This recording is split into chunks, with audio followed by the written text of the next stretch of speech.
ये लगातार 5-5 साल का क्रम चलता आ रहा है कि मुझे ऐसा एहसास हो रहा है इस बार कि 2023 में इतिहास रचा जाएगा और पुनः कांग्रेस पार्टी की सरकार यहां बनेगी।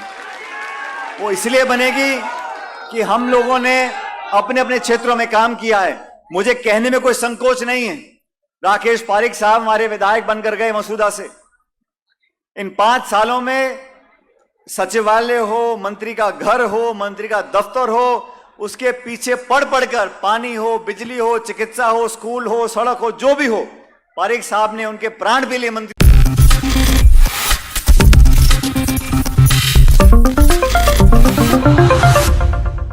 नेक्स्ट 9 न्यूज़ में आपका बहुत बहुत स्वागत है। मैं हूं आपके साथ अबरारुल हक रहमान। राजस्थान की सियासत का रुख करते हैं दर्शकों। राजस्थान में इस समय कई मुद्दों को लेकर विवाद और भी ज़्यादा गहराता चला जा रहा है। दरअसल इस वक्त कांग्रेस पार्टी की एक बड़ी मुसीबत यह है कि प्रदेश में सीएम के चेहरे के रूप में आगे किसे किया जाए। हर मंचों से सचिन पायलट की बात करें या फिर अशोक गहलोत की बात करें, वो अपने पक्ष को ज़रूर रखते हैं, लेकिन इस सवाल से बचते नजर आते हैं कि प्रदेश में जो चुनाव होंगे विधानसभा के साल के आखिर में, वो किसके नेतृत्व में लड़े जाएंगे, कौन जो है वो बागडोर संभालता नजर आएगा। सचिन पायलट का वो बयान भी आपको सुनवाते हैं जिसमें सचिन पायलट ने खुलकर इस पूरे मामले पर बात की है। सुनिए इस बयान। एक विश्वास लोगों ने दिया था भाजपा को। मुझे दुख के साथ कहना पड़ता है कि 9 सालों में हर वर्ग आज अपने आप को ठगा हुआ महसूस करता है। हमारी माताएं बहनें यहां पर मौजूद हैं, हमारे किसान भाई मौजूद हैं।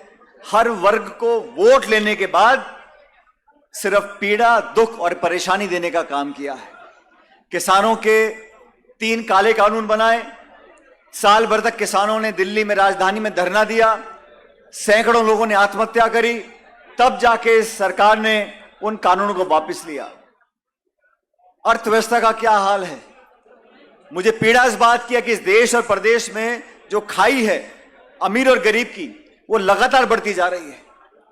आज गरीब आदमी, गरीब किसान जो महीने में 10-20 हजार रुपए कमाता है, वो अपने 2 बच्चे पाल नहीं सकता। आज फल फूल, साग सब्जी, जो भी चीज बाजार में मिलती है, उसकी कीमतें आसमान छू रही हैं। गैस का सिलेंडर 1100-1200 रुपए का मिल रहा है।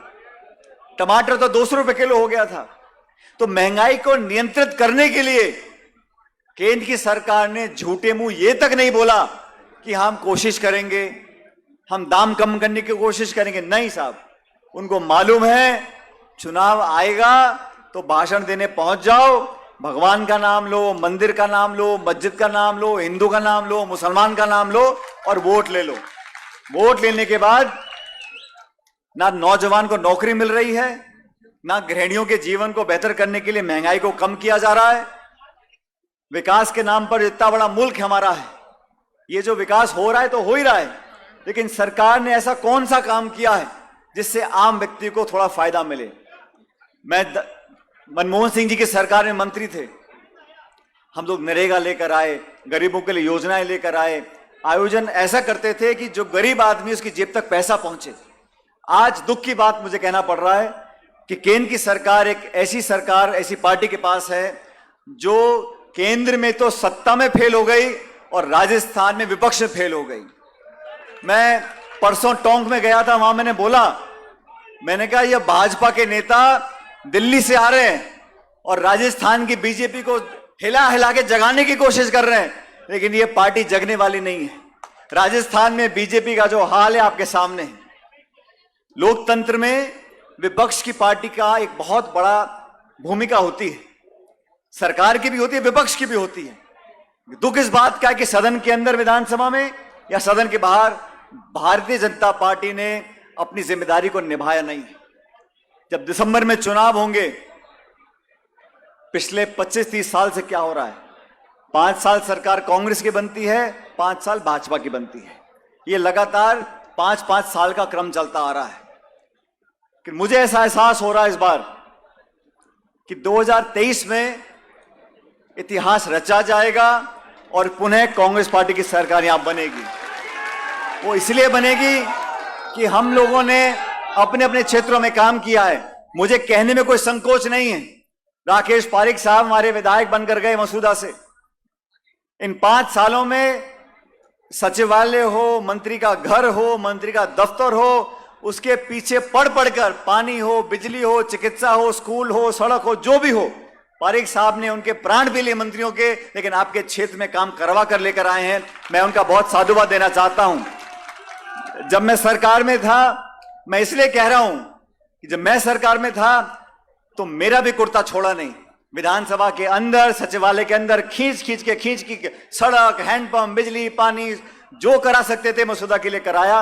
और मेरा भी मसूदा के प्रति दिल में खास जगह है, इसलिए जितना ज्यादा हो सका हम लोगों ने मसूदा विधानसभा क्षेत्र में काम कराने की कोशिश करी है। तो साथियों, इस चुनाव के अंदर बहुत सोच समझकर हमें अपने मत का प्रयोग करना है। और मैं जानता हूं कि पिछली बार जब विधानसभा चुनाव हुए थे तो इस क्षेत्र से बहुत लोग चुनाव लड़ गए थे, लेकिन आपके आशीर्वाद से कांग्रेस पार्टी जीत कर गई थी। और ये बात जो पारेख साहब ने बोली है, मैं भी दोहराना चाहता हूं। तरह तरह की बातें आएंगी, कोई चर्चा करेगा, कोई संवाद करेगा, कोई घोषणा करेगा,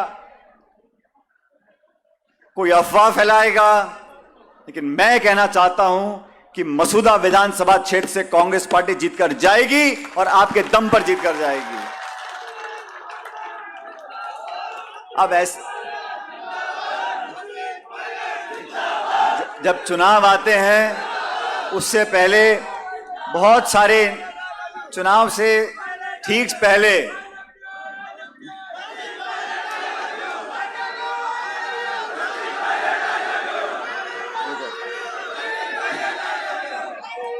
चुनाव से पहले बहुत से नेता, बहुत से दल, बहुत से वक्ता अलग अलग जिलों में जाएंगे।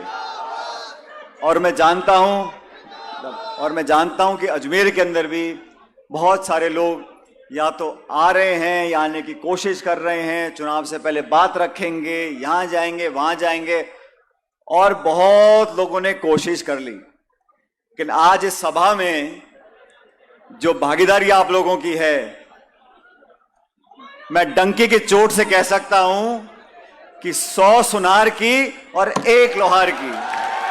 तो आप लोग 36 कौम के लोग मजबूती से साथ दो। आपने हमेशा मेरा साथ दिया, कांग्रेस पार्टी का साथ दिया। जब जब मैंने समर्थन मांगा है, आप लोगों ने भरपूर असीम आशीर्वाद हम लोगों को दिया है। आज भी हम लोग हर योजना, हर नीति, हर कार्यक्रम, हर बजट हमारा बनता है तो सबसे पहली चिंता हमारी होती है नौजवानों की मदद कैसे हो सकती है, किसान भाइयों की मदद कैसे हम लोग कर सकते हैं। और आने वाले समय में भी अगर हम सबको एकजुट रहना है, अपना इतिहास रहा है प्यार का, मोहब्बत का, भाईचारे का, उसको बरकरार रखना है। राकेश पारेख साहब आपके विधायक रहे लगभग 4.5 साल हो गए। मैं भी पहली बार विधानसभा में गया, पंडित जी पहली बार विधानसभा में गए। हम दोनों विधानसभा में अपने अपने क्षेत्रों के लिए हमने काम किया, लेकिन उससे भी ज्यादा हमने संगठन पार्टी के लिए अपना काम और योगदान दिया है। मैं उम्मीद रखता हूं कि मसूदा विधानसभा क्षेत्र के मतदाताओं से अपील करना चाहता हूं कि पहले की तरह मजबूती से आप लोग एकजुट रहो और कांग्रेस पार्टी को भारी बहुमत देकर यहां से जिताना। और ये बात मैं पहले कहकर जा रहा हूं, अब तो चुनाव का समय आएगा, बहुत सी बातें होंगी, लेकिन मेरा मन ये कहता है कि जिस ईमानदारी से यहां पर काम हुए हैं, सब लोगों को साथ लेकर यहां पर एक आत्मीयता से इंसान का आचरण होता है, उसका व्यवहार होता है, उसकी विनम्रता होती है, उसकी शैली होती है। और मुझे कहने में कोई संकोच नहीं है कि राकेश पारेख साहब ने हमेशा एक विनम्र व्यक्ति के रूप में, जनसेवक के रूप में आपका काम किया है। इसलिए आज एक किसान सम्मेलन के माध्यम से ये संदेश पूरे क्षेत्र में जाना चाहिए कि सब लोग जाति धर्म से ऊपर उठकर कांग्रेस पार्टी के साथ थे, कांग्रेस पार्टी के साथ हैं और कांग्रेस पार्टी के साथ रहेंगे।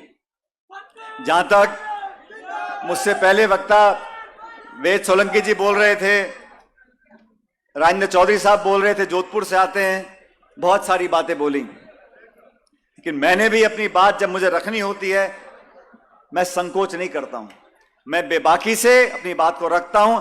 मुझे लगता है जो प्रदेश के हित में है, नौजवानों के हित में, संगठन के हित में, पार्टी के हित में, सरकार के हित में, उन बातों को मैं रखता हूं ताकि जनता की आवाज हम दिल्ली जयपुर तक पहुंचा सकें।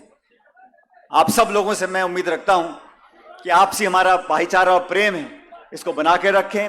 हमारे विरोधी दल के लोग हो सकता है ऐसी बातों को फैलाएं जिसमें आपस में टकराव हो या आपस में असहमति फैले, लेकिन आप समझदार लोग हो। आज जो विकास के काम हुए उसके लिए मैं पारिक साहब आपको बहुत बहुत बधाई देता हूं। सैकड़ों करोड़ रुपए के यहां पर काम हुए, जनता को उसका लाभ मिलेगा।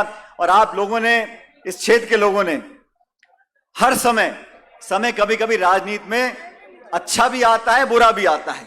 ये तो गाड़ी का चक्र घूमता रहता है, क्यों मोलक जी, घूमता रहता है। तो अजमेर के लोगों ने, मसूदा के लोगों ने हमेशा हमारे को संबल दिया है, आशीर्वाद दिया है और ताकत दी है। मैं उम्मीद करता हूं कि यही प्यार, प्रेम और आशीर्वाद आपका भविष्य में बना रहेगा। क्या करें?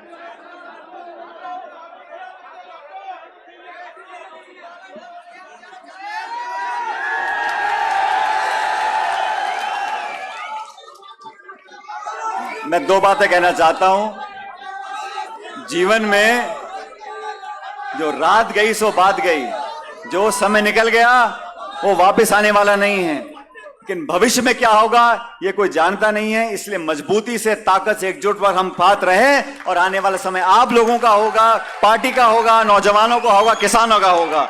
और आप लोगों को एक बार मैं सुनो, मैं आप लोगों से कहना चाहता हूं, दोनों हाथ खड़े कर कांग्रेस पार्टी को समर्थन देंगे। कांग्रेस। तो आपने सुना दर्शकों, दरअसल जिस ढंग से वो अपने पक्ष को रख रहे हैं, तो ये सारी चीज़ें निर्भर अब कर रही है जो कांग्रेस के राष्ट्रीय अध्यक्ष मल्लिकार्जुन खड़गे पर, कि क्या मल्लिकार्जुन खड़गे राजस्थान में अपने फैसले से राजनीतिक स्थिरता जो है वो बनाने में सफल हो पाएंगे। इस बात का इंतजार है, देखते हैं आने वाले दिनों में क्या बड़े फैसले लिए जाते हैं। इस खास रिपोर्ट में बस इतना ही। जुड़े रहिए बड़ी खबरों के लिए नेक्स्ट 9 न्यूज़ के साथ।